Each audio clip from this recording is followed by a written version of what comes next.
Welcome to Global Dispatches, a podcast about foreign policy and world affairs. I'm your host, Mark Leon Goldberg, editor of UN Dispatch. And in this show, we discuss topical global issues, have conversations with foreign affairs thought leaders and newsmakers, and give you the context you need to understand the world today. Go to globaldispatchespodcast.com to learn more. And now on with the show.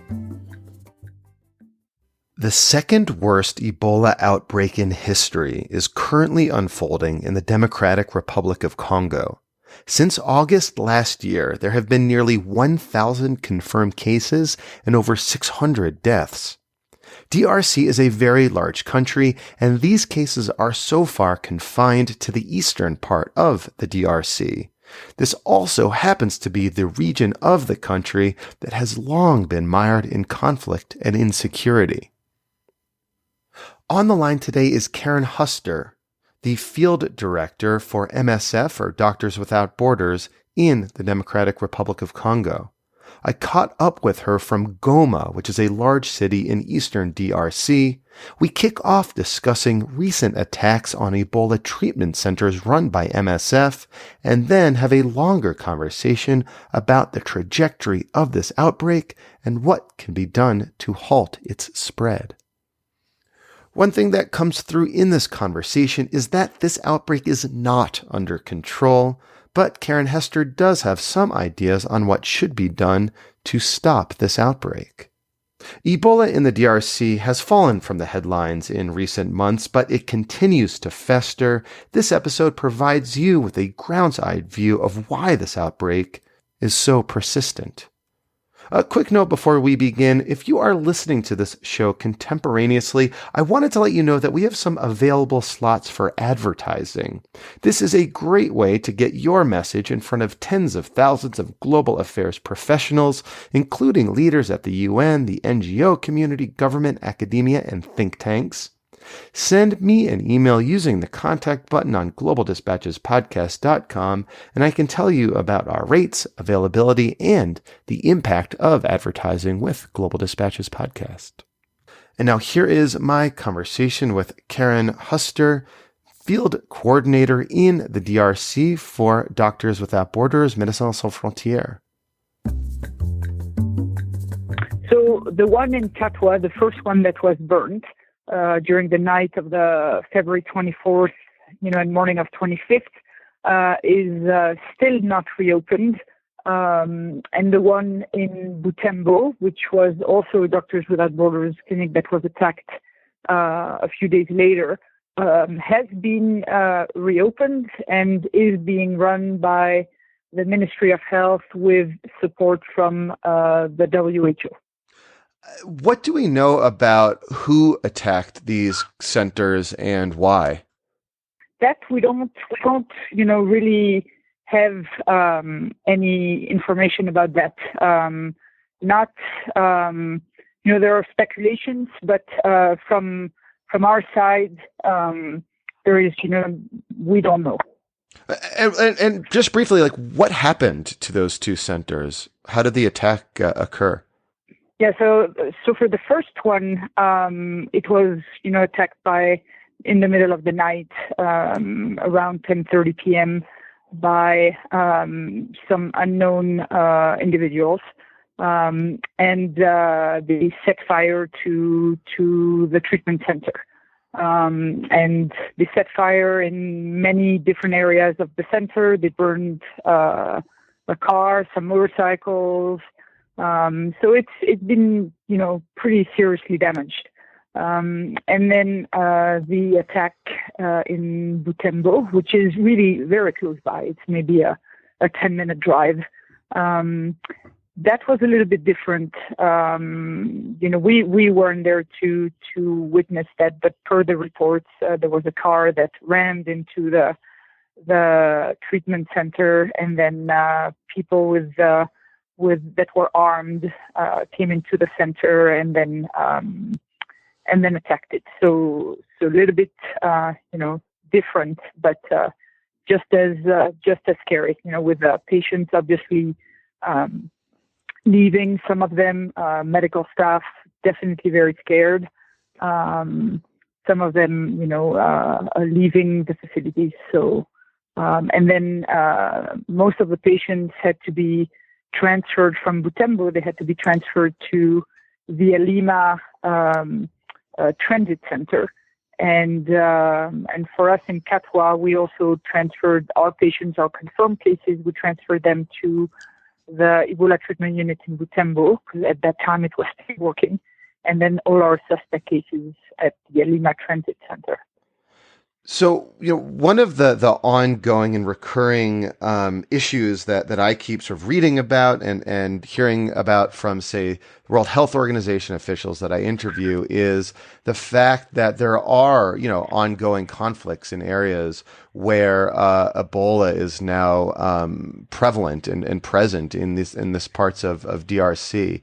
Do you have a sense that the attacks on the MSF facilities were like politically motivated, or was it more a sense of like local grievances being sort of aired and MSF and the treatment facility being targeted because of that?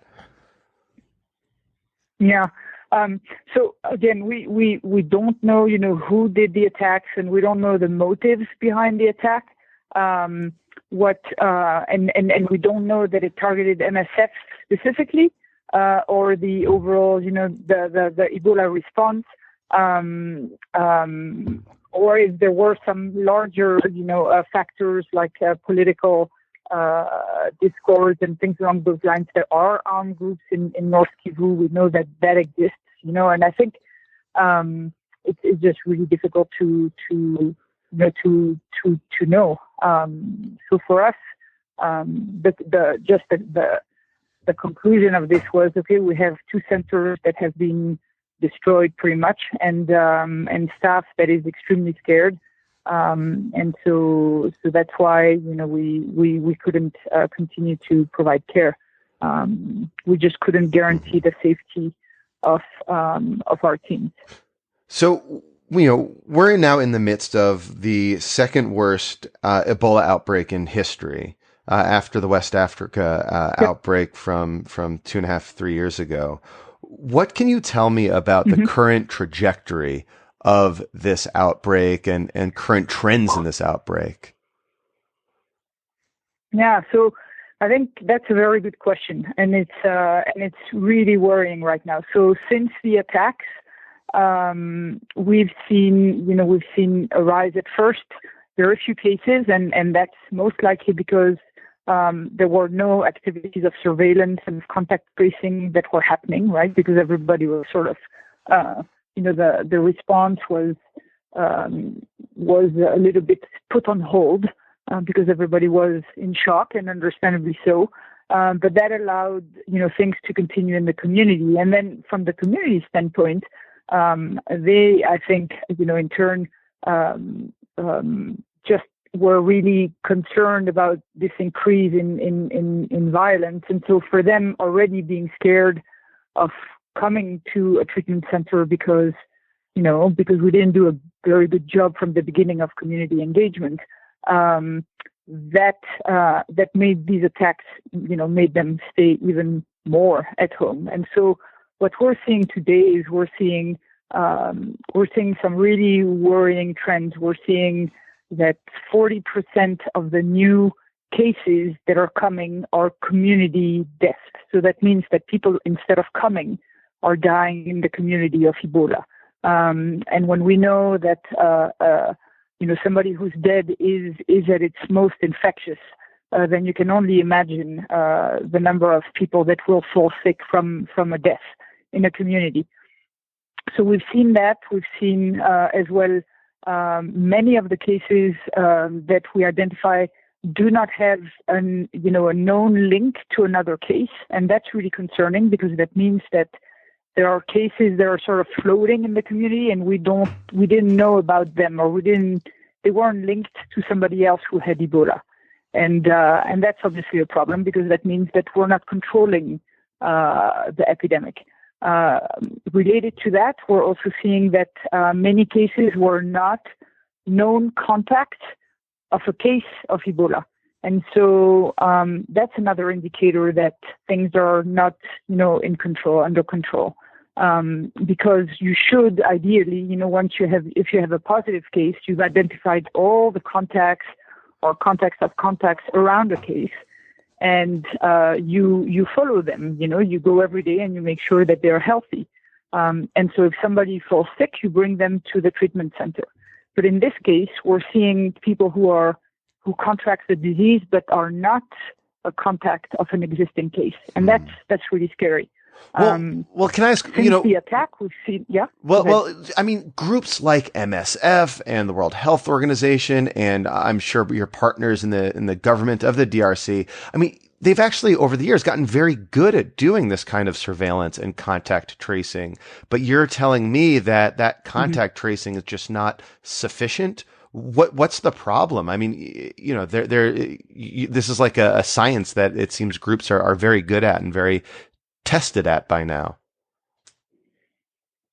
Yeah, I think we're very good with the science, but we're maybe not as good with the human side of things. With the sort of the softer science. So anything that's around health promotion, community engagement. We know how to treat something. We know how to look for cases. We know all these things, but I think, have a tendency to forget that there are humans behind these cases or these contacts, and they behave, in certain ways. And if you are scared, that somebody is going to come to maybe bring you to an Ebola treatment center, if you then you might run away. If you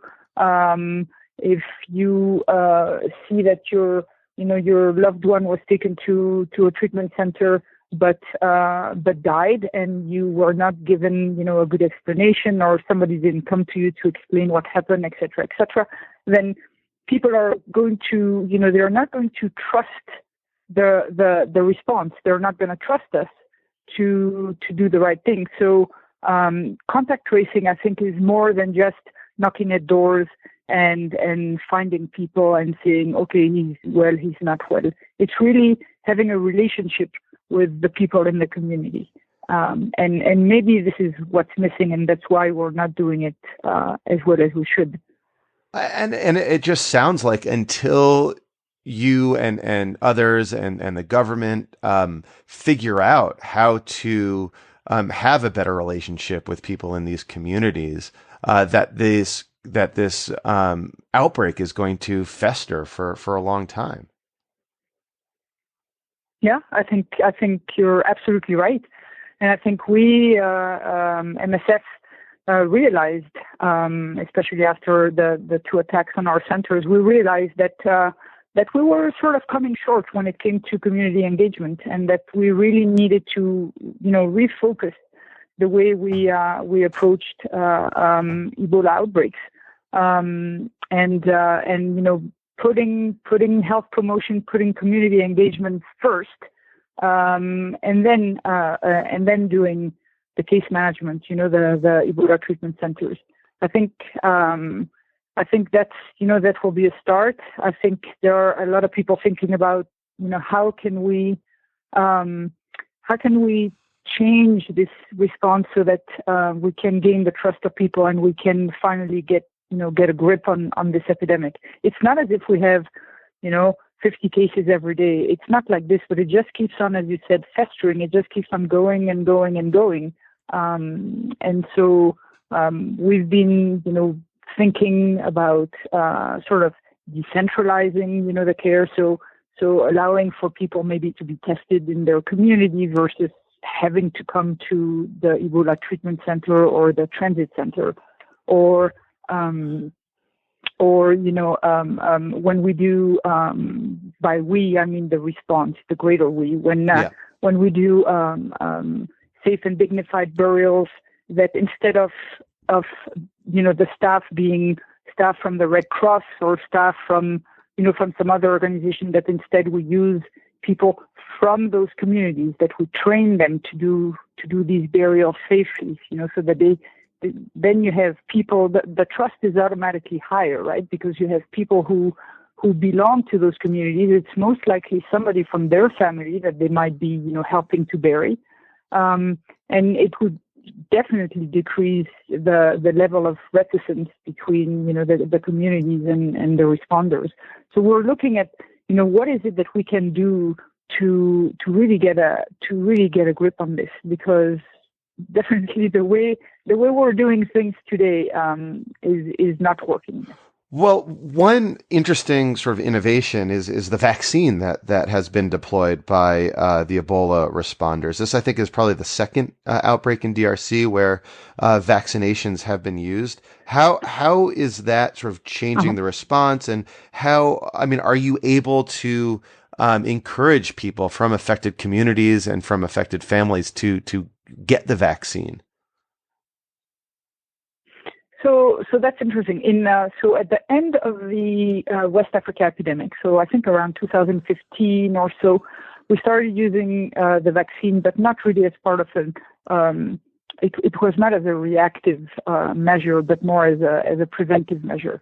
In the case of this epidemic, it's the first time that we're using it, and with the one in Equator right before it, using it as in a reactive way. So that means every time there is a case identified, you do what is called a ring vaccination. So you vaccinate the contacts of that person.